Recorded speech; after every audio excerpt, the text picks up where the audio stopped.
डेराबंदा नवाज सहारनपुर के प्रमुख बड़े सरकार ने मीडिया से विशेष बातचीत के दौरान बताया कि वर्तमान में मनुष्य धर्म व जाति के नाम पर खींची गई लकीर के दायरे में रहकर संघर्ष कर रहा है। डेराबंदा नवाज सहारनपुर के प्रमुख बड़े सरकार ने मीडिया से एक विशेष बातचीत के दौरान बताया कि वर्तमान में मनुष्य धर्म व जाति के नाम खींची गई लकीर के दायरे में रहकर संघर्ष कर रहा है। बड़े सरकार ने कहा कि मानवता की भलाई के लिए किया जाने वाला कार्य ही वास्तव में सबसे बड़ा धर्म है। वास्तविक जीवन से मनुष्य इस बात से कोसों दूर है, जिसके लिए हमें परमार्थ के राह पर चलना होगा। बड़े सरकार ने बताया कि मनुष्य के वास्तविक जीवन का आधार आध्यात्मिक व सामाजिक मूल्यों पर आधारित होता है। हमें उन मूल्यों का आकलन करते हुए सदैव मानवता की भलाई के लिए कार्य करते रहना चाहिए। उन्होंने कहा कि सभी धर्म श्रेष्ठ होते हैं। सभी धर्मों के ग्रंथों में मानवता को सर्वोपरि बताया गया है। उन्होंने कहा कि धर्म का अर्थ उस परमपिता परमेश्वर की प्राप्ति होती है तथा इस प्राप्ति के लिए मार्ग भले ही अलग अलग क्यों ना हो, परंतु मंजिल सभी की एक ही होती है और वह है मोक्ष। मोक्ष की प्राप्ति के लिए हमें सदैव सदाचार के मार्ग पर अग्रसर रहना चाहिए तथा दीन दुखियों की सहायता करके इंसानियत को सर्वश्रेष्ठ बनाना होगा।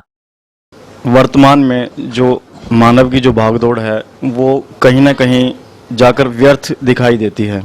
पूरा दिन भागदौड़ करता है, लेकिन जो एक अध्यात्म है, अध्यात्म से कटा हुआ है। तो इस विषय में आप क्या कहना चाहेंगे कि जो एक आम आदमी है, आम इंसान है, रोजी रोटी भी ज़रूरी है, लेकिन उसके साथ साथ अध्यात्म और सामाजिक कार्य भी ज़रूरी हैं, तो क्या मैसेज देना चाहेंगे?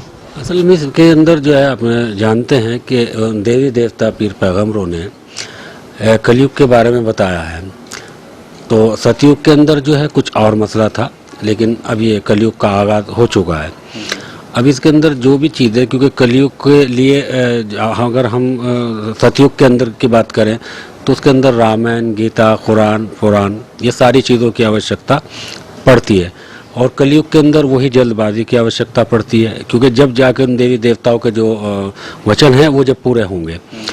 सबसे पहले अब से 40 साल पहले भी अगर आप बात को उठाएंगे तो 40 साल पहले गाड़ी इतनी नहीं थी, बल्कि बहुत ना के बराबर थी। वाय कितने नहीं थे कि बहुत ना के बराबर थे। उसके बाद में सच्चा ज़माना था और लोग जो है संतुष्ट थे, जो दो रोटी उनको मिलती थी वो संतुष्ट थे। तो जो चीज़ें आज अनमोल बन गई हैं वो अनमोल पहले नहीं थी।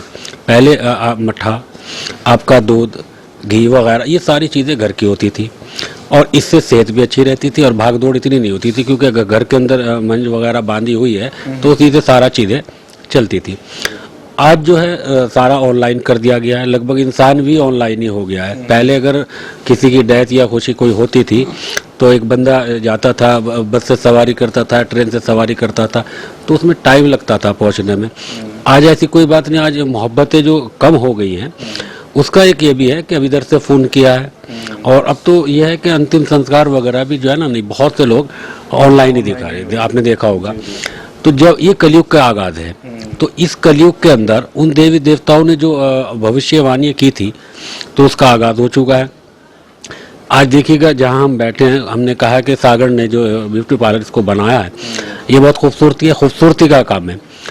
तो शब्द उन्हीं के हैं कि अगर इंसान अपनी आत्मा की खूबसूरती को बढ़ाकर और इस खूबसूरती को निगाहेगा तो काफ़ी अच्छा इसका रिजल्ट आएगा। लेकिन आज इंसान सब दिखावे के अंदर ज़्यादातर है और वो जो मरना और जीना जो है उसके अंदर भी कुछ ऐसा लगता है कि मतलब जो मोहब्बतें थी पहले, रोना बैठना उठना, अब उसमें पहले 13वीं का खाना अगर कोई करता था तो बहुत सिंपल होता था, उसके अंदर एक हल्का सा मीठा होता था और दाल फुल्का होता था। लेकिन कई जगह ऐसी जगह सुनने में आया कि मतलब जो है नहीं, ये समाज को दिखाने की बातें होती हैं। तो मेरे हिसाब से इस चीज़ों से परहेज़ करना चाहिए। मौत मौत होती है, वो हमसे जुदा हो गया है। भगवान कृष्ण जी कहते हैं कि इधर से इंसान मरा है और इधर जन्म हो जाता है। लेकिन मेरा मानना ये है कि मतलब वो जन्म हो जाता है, लेकिन वो हमारी आंखें उनको नहीं देख पाएंगी, वो देख सकते हैं। तो लिहाजा इन चीज़ों से हमें दूर रहना चाहिए। और जो पुराना कल्चर था वो लौट के तो नहीं आएगा, लेकिन अगर उसको अगर लौट के भी नहीं आएगा तो उसकी नकल भी अगर की जाए तो मेरे हिसाब से बहुत मजबूरी इंसान की दूर हो जाएंगी। सभी धर्म जो हैं शास्त्रों के अनुसार सभी धर्म सर्वोपरि हैं। सभी धर्मों का एक अपना महत्व है और जो धर्म का आधार है वो मानवता है। लेकिन वर्तमान परिप्रेक्ष्य में हम देख रहे हैं कि सभी लोग ये चाहते हैं कि मेरे धर्म की जय जयकार हो, मेरा धर्म बड़ा है। दूसरे धर्म को नीचा दिखाने वाली बात वर्तमान में हम देखते हैं। और टीवी चैनलों के माध्यम से, न्यूज़ चैनलों के माध्यम से भी इस तरह के आए दिन हम देखते हैं कि दंगे फसाद धर्मों को लेकर ज़्यादातर राजनीति इसमें इन्वॉल्व हो चुकी है। तो आप क्या कहना चाहेंगे कि जो इस तरह की मानसिकता वाले लोग हैं या जो अपनी मानसिकता से दूसरे लोगों को प्रभावित करने का प्रयास करते हैं, तो उनको क्या कहना चाहेंगे? देखिएगा, वैसे तो यह है कि एक चीज़ होती है सच्चाई और एक चीज़ होती है बुराई। तो भगवान शंकर जी, भगवान राम, मतलब तमाम जितने भी मोहम्मद साहब तक, गुरु नानक जी तक आए हैं, तो ये अच्छाई के वो है। इनके अपोजिट कुछ लोग बुराइयों में खड़े हुए हैं। मेरा कहने का मकसद ये है कि जो धर्म वाला मसला है कि जो ये मुसलमान है, ये हिंदू है, ये सिख ईसाई है, ये हम लोगों का बनाया हुआ रास्ता है। उस परमपिता परमेश्वर, उस वाहेगुरु उस अल्लाह ने एक बनाकर भेजा था, उसका नाम है इंसान।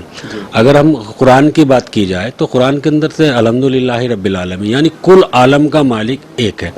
वो हमारा अपना तरीका है कि हम उसे अपने हिसाब से पढ़ रहे हैं। अगर हम उसके हिसाब से पढ़ा जाए तो फिर कोई धर्म नहीं है इस दुनिया के अंदर। आप अगर रामायण को और गीता को आप जो है पढ़ें तो उसके अंदर कहीं भी किसी मुसलमान का, किसी का, सिख का कोई नाम नहीं है। तो समझ में आ रहा है कि ये इंसानियत के ग्रंथ हैं। तो इसे पढ़ने से इंसान बनता है, ना कि कोई हिंदू या मुसलमान, सिख, ईसाई बनता है। ये हमारी अपनी सोच है कि हमने क्या बनाया है। वरना उस परमपिता परमेश्वर, उस वाहेगुरु, उस अल्लाह का एक ही है कि उसने इंसान को बनाया है। और उस इंसान की पहचान, बस मैं 2 शब्दों के अंदर अपनी बात को ख़त्म करता हूँ कि हिंदू को उठाएं और मुसलमान को उठाएं। नाक, आँखें, पैर, यानी तमाम बॉडी के जो भी अंग हैं वो सेम है। तो सेम का मकसद क्या है? कोई ऐसा नहीं है, अगर हिंदू दाढ़ी रख लेता है तो रख रहे हैं, आज की बहुत है, सिखों के दाढ़ी, कोई मतलब ऐतराज़ नहीं है। तो कोई धर्म किसी चीज़ों पे नहीं उलझा है, बल्कि इंसानियत में उलझा हुआ है और हमें इंसानियत को जिंदा करना है। तो आज जो ये पॉलिटिक्स की निगाह जो लग गई है इस चीज़ को, क्योंकि आज पहले जो मतलब पॉलिटिक्स थी वो एक अच्छी पॉलिटिक्स थी। आज आपने देखा होगा, मैं तो नहीं कह सकता इस बात को, लेकिन मैं एक शब्द कहता हूँ कि आप अगर किसी मतलब जो है एमसी का भी इलेक्शन है, उस इलेक्शन के अंदर यह है कि वो इधर भी बैठे हैं और इधर भी बैठे, इधर से भी जो खाना पीना कर रहे हैं, इधर से भी कर रहे हैं, लेकिन हम पहचान नहीं सकते कि ये वोट किसको देंगे। ठीक है ना? लेकिन पहले क्लियर था, अब से 40 साल पहले क्लियर था, जो जिसकी पार्टी में होता था वो उसकी को वोट देता था। तो इसी तरह आज धर्मों का भी इन्होंने वो कर लिया है। तो अगर हिंदू समाज के आदमी को वोट मांगना है मुसलमान के अंदर, तो वो एकता की बात करेगा। अगर मुसलमान को मांगना है तो वो भी एकता की बात करेगा। तो हमें समझ लेना चाहिए कि ये जो चीज़ें हैं ये ग्रंथों से नहीं, बल्कि हमारी अपनी बनाई हुई है। तो जो चीज़ इंसान की अपनी बनाई हुई है उसका कोई महत्व है नहीं। जो परमपिता परमेश्वर की तरफ से आई है उसको प्रणाम करते हैं, उसको सलाम करते हैं। वहाँ से इंसान आया, तो मैं तो मज़हब को, किसी मज़हब से नहीं, मैं तो उस परमपिता परमेश्वर के उस बनाए हुए इंसान को प्रणाम भी करता हूँ, सलाम भी करता हूँ, सत श्री अकाल भी करता हूँ।